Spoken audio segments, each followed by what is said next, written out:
Here's a opportunity to have a very weighty conversation which will be judged as a moment of our generation in the history books. Many scholars in the modern day now assess that by the time the American colonies were established in places on the eastern seaboard of North America, North Carolina and South Carolina, and the creation of Philadelphia and Pennsylvania, New York, that as they expanded ever westwards towards the Pacific, 90% of the native populations, Native Americans, initially and wrongly called Red Indians, lost their lives. Anywhere between 40 to 50 million human beings were uprooted from their lands, many killed, many died, and an entire ethnic population all but vanished. They're a tiny minority in what was once their land. In a modern context, you would call this genocide. So in the modern context, not only the past 100 years of what has happened in the Holocaust during the Second World War, in which 6 million Jewish people were killed, including people with special abilities, what has happened in Armenia, what has happened with the Kurds, what has happened in Rwanda, when ethnic massacres take place. So what is genocide then? Is it taking some people into a closed square in Amritsar and gunning down everybody, women and children included? Is it starving a few million people by cogent, thought-through policies and killing them that way? Is it locking up people by the hundreds of thousands and millions in internment camps? Is it ensuring that demographic change happens and ethnic populations simply can't marry amongst each other and have the next generation? What is then genocide? Is there a genocide happening in Balochistan? Is there a genocide happening in East Turkestan? But the world is having a conversation because the South African government has decided to move the international courts and charge Israel with genocide. It's a very strong, very weighty and heavy allegation that a genocide is taking place in Gaza. Now, there are certain obvious things, ladies and gentlemen. Obviously now, killing has to stop. Obviously, too many people are dying, have died. Some sort of solution has to be found. But as we cast our eye across the world, in both the moment that we live and our very recent past, if 1 million Iraqis died after the US-led NATO invasion, which is a significant percentage of a very small population, is that genocide? The war that the Iranian government in Tehran is waging against its own women, what is that? Is that not a crime against humanity? So what's going on? Do we even know what's happening in Tibet right now? Do we even know what's going on? Let's open up this conversation. Ambassador Baswati Mukherjee joining us on the broadcast. Professor Madhav Nalapat, editorial director of the Sunday Guardian, is with us, and Arjun Hardas with us as well. Professor Nalapat, let me ask you on the broader context, then we'll discuss the case in the ICJ, on which, of course, the Germans have now taken a position and other countries have taken a position. In the broader context, at a time when unpleasant, nasty things, dirty things, the loss of innocent human lives are taking place in regions across the world, despite the best efforts and intent of people who would not like to see this, people like you and me, for whom the loss of innocent life is a tragedy no matter where it happens. How do we brand it from one place to the other? Look, Rishabh, the fact is that when you have large elements of the population of a country that is being killed by one means or the other, obviously it's a terrifying thing. Now, here the complication is very simple. And I think that's a complication the South African state needed to factor in before it gave this particular complaint. And that is that the Israeli response was sparked by the October 7 attack on Israel by Hamas. And that was very plainly a terror attack. Several thousand Israelis paid with their lives. Several hundred of them were taken prisoner. It's a horrible situation. Now, the problem is that Hamas has embedded itself in the population of Gaza. If you remember, the LTT did the same thing with the population of Jaffna. And if you remember that ISIS did the same thing with populations in Syria and Iraq, for example. Now, the United States, the UK, various other countries, they took action against ISIS. A lot of that action was also done with local partners such as the Kurds.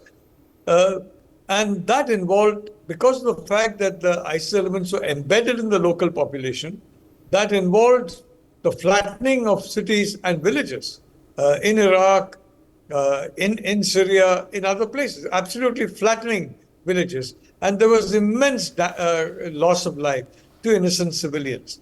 Now, as far as Israel is concerned, given the history of the Jewish people, the persecution that they've suffered, given the reason why Israel has got a very strong complex about being attacked, it was inevitable that this kind of a retaliation would happen. And given the fact that Gaza is a small bit of territory packed with individuals, and Hamas has embedded itself into there, this kind of operation does lead to this kind of a very unfortunate result. As you correctly said, any human life lost is terrifying. But I do wish the South Africans had also made it a point to go into Hamas and its activities, including the population of Gaza, after it took over, the way it went after other Palestinians who were opposed to it. I think that would have been a far more balanced complaint than what has been done now. Okay, so you can argue that a proactive effort would entail a focused conversation on getting something done to prevent the immediate further loss of life, wherever that might be. It might be in the Ukraine or it might be in Gaza right now. What is instead happening is grandstanding. Arjun Hardas, now obviously there's a problem, let's not run away from it, there's a problem. We don't want people to die. It has to stop, hopefully it has to stop soon. The Israeli side has to also at some point of time end its campaign after having met whatever goals it set out to meet. So that needs to happen. Let's hope it happens in the near future. What do you think, what do you make of this case in the ICJ? Thank you, Rishabh. Well, the case is pretty much clear that it has absolutely no merit, zero. And especially in the case of the South Africans, as Professor Malapat also mentioned, the question is not only, and what you have also just spoken about, bringing in the larger aspect is one side of it, but using South Africans, especially the ANC government of South Africa, which has benefited greatly over the decades because of the assistance given by white South Africans, Jewish South Africans, including technology transfers of water supply, of water technology, desalination given by the Israelis to South Africa after the apartheid era. So this is, sort of a sense of extreme ungratefulness, to put it very basically. Secondly, what is the basis of it? If you look at the pure definition of a genocide, as has been defined by the United Nations itself, as there's a crime committed with the intent of destroying a national, ethnic, racial, or religious group in whole or in part. Where is Israel doing that? And you mentioned earlier when you spoke about that this has to come to objectives have to be met. Since day one, from the time the operation started in Gaza around the 9th or so approximately of October, 9th, 10th of October, is very simple, 3-point agenda. One is release the hostages who have got nothing to do with this. Civilians, children, a baby boy has just observed his first birthday. 1/4 of his life has been spent in captivity under the Hamas. Over 100 prisoners are still hostage. Today marks the 100th day, by the way, that they've been held hostage. That is keeping civilians hostages, innocent, old, ancient, 100-year-old people as hostages. Along with that, second objective has been the surrender of the Hamas. The objective is to destroy the Hamas, not the people of Gaza. Nowhere have the Israelis said that they can. And when you talk about, when you talk about the military power of Israel, yes, they are a strong power versus the Hamas or any combination of the Arabs or the PLO or the Palestinians for that matter. They could have flattened, if the intention was genocide, if they could have flattened Gaza in 45 minutes. They have the firepower to do that. I have been to Gaza. I've seen that space. I've seen the actual physical distances and the territory in Gaza. It's half an hour to 45 minutes is all it takes to have flattened Gaza completely. And this genocide thing, the funniest part is when Israel came when Gaza came under Israeli occupation in 1967, the population was about in its beyond 100,000 or so. Today the population is 2 million. Terrible if they're planning a genocide for the last 55 years. So there is no merit in this. The idea is surrender. Hamas has to surrender, give up its arms, go surrender hostages, leave the hostages alone, hand them back, stop this thing. Okay. Ceasefire will stop in 5 minutes. Yeah. So Arjun, of course, like I said, there is a proactive, pointed effort that now needs to have, including some of the pointers that you made, that the terrorist organization needs to be dismantled. Its operations need to be wound up. It needs to be removed. Yes. And obviously, everybody is now interested in ensuring that further loss of life is no longer the daily normal as it has become over the past few weeks. Rishabh, I'll just add one line. Please go ahead. Then I want to read out something. Yeah, go ahead. Those who think that those who are calling for a ceasefire, etc., leaving, obviously hoping to leave most of the Hamas infrastructure and the people intact. The Hamas leader, Sinwar, who, by the way, was treated medically in Israel, given he was suffering from brain cancer, he was given medical treatment, because of which he's alive, has repeatedly and unambiguously repeated again and again and again and again, and all the Hamas, that we will do what we did on the 7th of October again and again and again until all the Jews are dead. And when people call for things like from the river to the sea, Palestine will be free, what is the euphemism? You know what it's calling for? It's calling for a genocide of the Israelis. Yeah, but like I said, so a proactive and a practical conversation that is now intended to solve the problem. So we are now concluding what is taking place is obviously what needs to happen. What is instead happening is grandstanding. So let me read out something to you.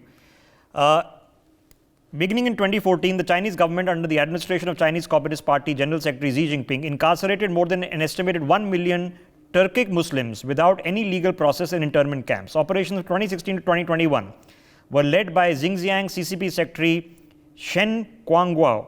It is the largest scale detention of ethnic and religious minorities since World War II. The Chinese government began to wind down the camps in 2019. In addition, the arbitrary detention of Uyghur in state-sponsored camps, government policies have included forced labor, suppression of Uyghur religious practices, political indoctrination, forced sterilization, forced contraception, and forced abortion. Experts estimate that since 2017, some 16,000 mosques have been razed or damaged, and hundreds of thousands of children have been forcibly separated from their parents and sent to boarding schools. Chinese government statistics reported that from 2015 to 2018, birth rates in the mostly Uyghur regions of Hotan and Kashgar fell by more than 60%. These actions have been described as the forced assimilation of Xinjiang, or as ethnocide or cultural genocide, or as genocide, because it runs afoul of Article 2 of the Genocide Convention. Now, Ambassador Mukherjee, what do we make of what is happening currently at the ICJ? Well, let me put it in a slightly different perspective, since I am both a human rights expert, having worked in Geneva and on the Genocide Convention, and I was ambassador to Netherlands and handled ICJ. First of all, let me point out that Genocide Convention by Article 1 defines genocide as a crime against international law, and Israel became a state party to the Genocide Convention in 1950. Moreover, an act which the court could deem as an act of genocide does not justify genocide as a counter-genocide. In other words, if genocide has been committed on your people, as a state party to the Genocide Convention, you cannot go and perpetrate genocide against the leaders of those who have perpetrated genocide. That's the first issue. Secondly, the last time that the ICJ discussed and held Serbia responsible in 2007 for genocide in Bosnia, the circumstances were exactly the way I'm pointing it out to you. It took the United States more than 50 years to join the Genocide Convention, which currently has 150 state parties to it, precisely because they did not want to be held accountable for what happened. The Genocide Convention, Rishabh, does not apply retrospectively. And if somebody brings China to the ICJ for what you've just read out, they would 100% be called an act of genocide. Let me come to what's happened on Israel versus Gaza. There are certain aspects of the Genocide Convention which have been cited by the very smart lawyer representing South Africa in the ICJ, which are clearly in conformity with the Genocide Convention, certain acts that Israel has committed. On the other hand, it is clear that it is not just Israel that is committing, if it is proved, certain limited genocide in Gaza. It was begun by Hamas, which is a non-state party to the Genocide Convention. It's not a nation, it's a non-state party which has been defined as a terrorist organization by certain countries. That's the first complication. The second complication is that there are certain acts of Israel in the Gaza Strip which have been videoed, photographed, and presented as evidence. Some acts which Israel itself has explained as being justified because of what was done to them and in their quest to have the hostages released, which could be held as genocide. So, if the ICJ gives a judgment holding Israel responsible for an act of genocide in the Gaza Strip, while acknowledging that the original act, which was genocidal or not, has to be judged if another state party brings it to the ICJ, which one of Israel's allies should do, to say that it was the Hamas which committed the first act of genocide, the judges, who include an Indian judge, would be forced, if in that case, to say that one act of genocide cannot be justified by another act of genocide where civilians are involved.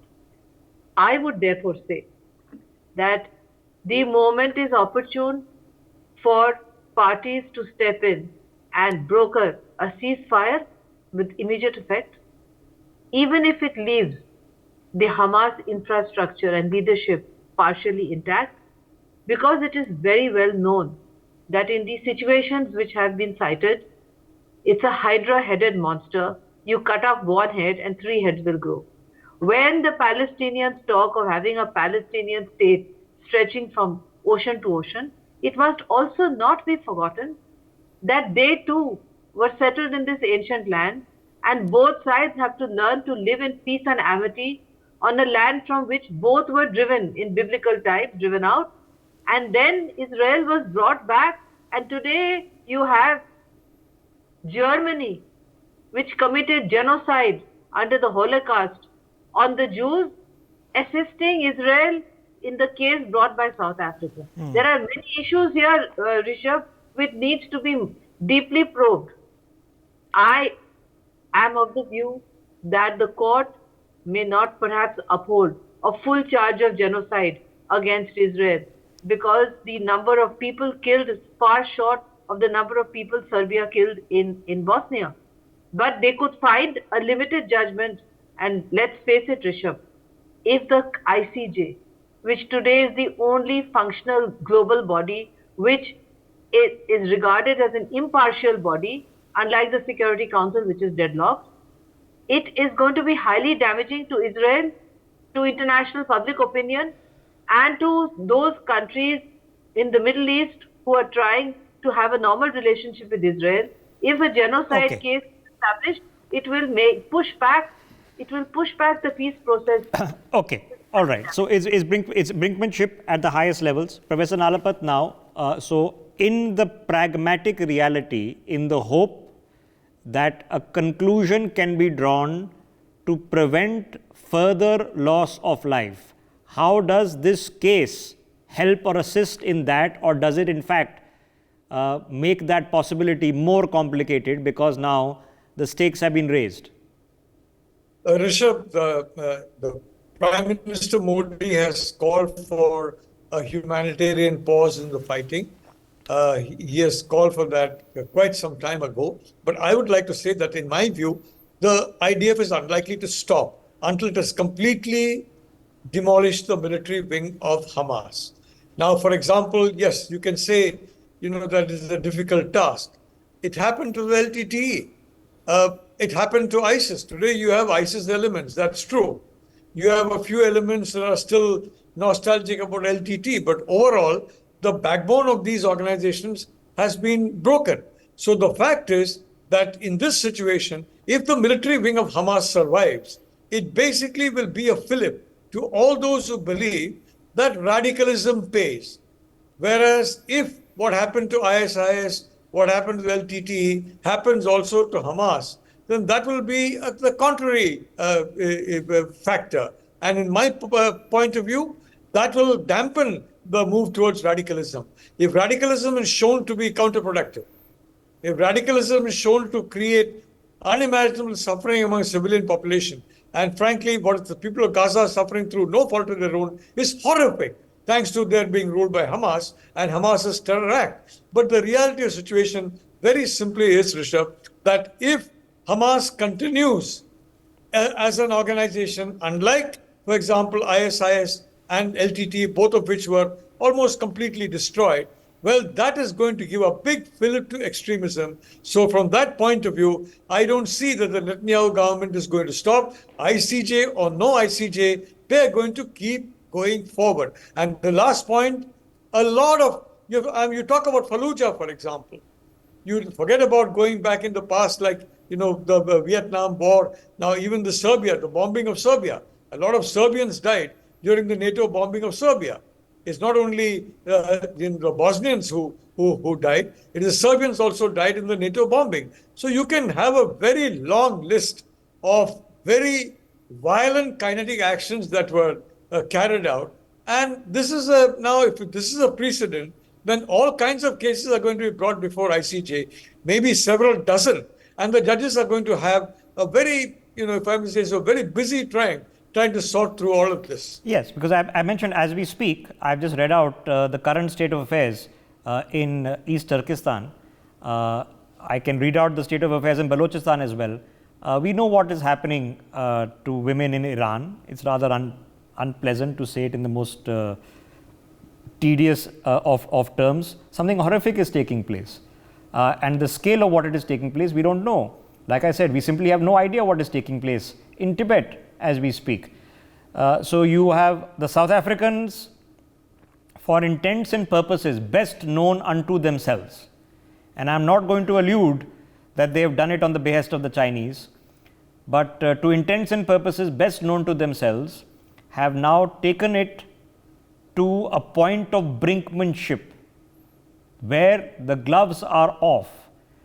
And if the gloves are off, does that actually help the position or make the position more complex and therefore worse?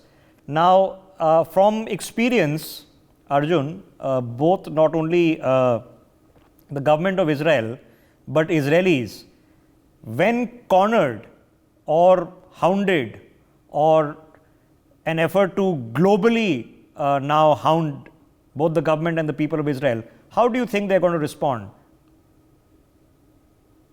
Well, in terms of in terms of this particular operation, there is no question of it. They are perfectly fine. Most of them, and there are some in Israel also who have said that maybe it's time to come to a halt. Maybe it's time for that. Rest of it, can you see how the people are getting hounded around the world? You head a television channel. You've got enough information coming in of the kind of anti-Semitic, to put it very mildly, activities that are happening around the world, especially in the West. Can you see that Jews are being pulled out and beaten just because they are identifiably Jews? How do you even, but here there is no word for that. There is no attack there is no accusation on anybody. It's being allowed. The Hamas supporters, that's what they are, genocide enabler Hamas supporters, are carrying out and attacking impudently any Jew they find, any Israeli they find. And I mean, this is, can you blame the Jews for take back within living memory of a time where the Jews were subjected to the Holocaust, and suddenly this has happened again. This is a genocide again on there, and there is not the purpose of the Hamas has been repeatedly, I repeat this again, to carry out a genocide of the Jews and the Israelis. How are they expected to respond? Okay, You tell me. I'm trying to be as in a very bad situation. It's a bad situation. Okay, so let's accept it for what it is. It's a bad situation. In a bad situation, what is the most logical path of improving the situation? Ambassador Baswati Mukherjee, if the South African government had wanted to suggest that, okay, we are going to help free the hostages, so that one major point of issue for the Israeli and continuing the operations ends, that indeed we are going to have the Qataris detain a large part of the Hamas administration, or indeed we are going to facilitate Hamas giving up its weapons en masse, something which would have at least given a prima facie point of conversation to end what is going on. Would that be more pragmatic, or going to the ICJ? What is this going to achieve? Even in the scenario that, let's say hypothetically, that ruling comes next week that yes, Israel is guilty of genocide in Gaza. What does that change? What does that stop? The ruling will come through quickly, because this is not a stalemated Security Council. There are judges there from all the P5, okay? So if the Chinese don't want, the Chinese judge will give a dissenting argument. I mean, I've handled this couple of times myself in the ICJ. It's very simple. The ICJ is not the Security Council. The P5 countries all have a judge there. So does India. P5 judges do not have the only P5 not represented in ICJ is UK, because our Indian judge defeated them in an open election. We defeated UK and got in our Indian judge. That was a historic victory. So the point there is that it is quite possible that one or two judges might give dissenting arguments. But if I look at the Genocide Convention, article by article, including most important definition of genocide, which is crimes against civilians, I would come to the conclusion, Rishabh, that we are dangerously close to having a watered down judgment holding Israel guilty for genocidal killing of civilians through its actions, because in many cases, Rishabh, they said one part of Gaza Strip is safe, go there.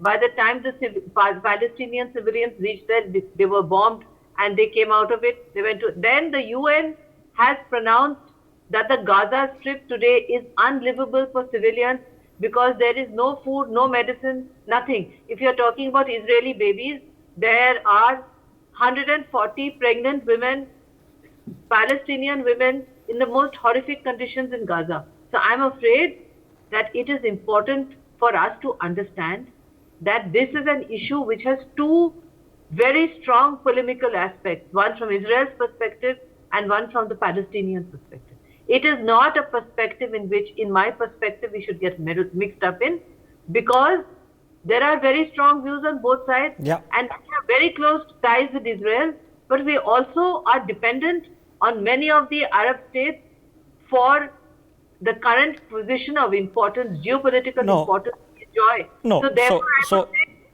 judgment, in my perspective, will definitely come out. Okay, so there is a truism. So now we are expecting an escalation. So my simple premise was, if and when a judgment comes out, and it's likely to come out soon, Yes. does that present a de-escalating move, or does that present a further escalating move?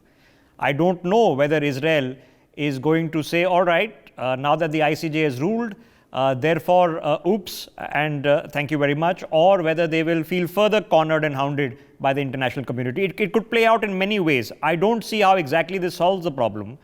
What I do see is a very interesting scenario on why South Africa would be the party that has moved this case. I don't know. If there are people concerned about the Palestinians, well, they have a good and fair reason to be justly concerned. If there are people largely concerned because it's an issue of Muslims, well, I've just told you, you should be deeply concerned with what is happening in Xinjiang as we speak, because the scale of that is far worse. It is generational in a level we can't yet imagine. What it does indicate, perhaps, is that there is a larger gamesmanship in play, and there are certain interested quarters who want these confusions, brinkmanship, awkward moments, difficulties, polarization, having to pick a side all across the world. And who could that party be? Who could it be? Who's the ultimate beneficiary of chaos everywhere else? It's a thought worth considering as we figure out whether this is going to actually help the cause or hurt the cause. I thank my guest for now. For more such videos, subscribe to the NewsX YouTube channel, hit the bell icon.